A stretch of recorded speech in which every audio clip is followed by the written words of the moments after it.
Let's take a closer look at what's been going on in the world and mortgages this past week. Conventional mortgage rate indicators are no longer reliable as the pandemic continues to roughhouse the economy. At the beginning of the year, you wouldn't have been led astray if you'd looked to bond markets as an indicator of where current rates would be. But now all bets are off. There's really no telling what's going to happen.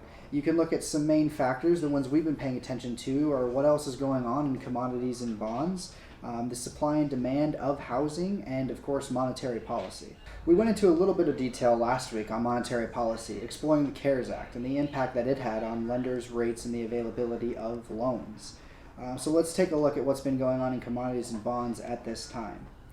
As you've probably already heard earlier in this week, Texas crude oil fell to its lowest point in history, briefly going into the negative by almost $40 a barrel. What exactly does this mean and how is that possible? Well, as production was halted on a global scale to battle the pandemic, demand for oil dropped worldwide 30% since the beginning of March, to be more specific. While the U.S. successfully brokered a deal with OPEC countries to reduce production on oil on the home front, supply still boiled over, so to speak. With our storage hub already near 70%, we had oil producers that were actually willing to pay traders to take oil off of their hands. A huge portion of our U.S. economy depends on our oil market, dubbed liquid gold.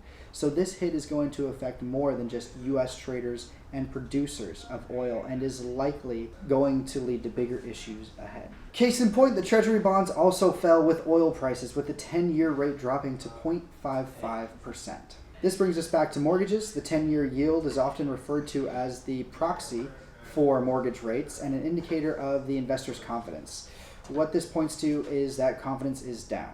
And while normally that would mean the mortgage interest rates would also decrease, with our unemployment numbers approaching 20%, lenders are becoming trigger shy and tightening their requirements. For more on this and other mortgage rate indicators, check out our newsletter. This has been your Midweek Market Watch update. I'm Garrick. Tune in next week for more news.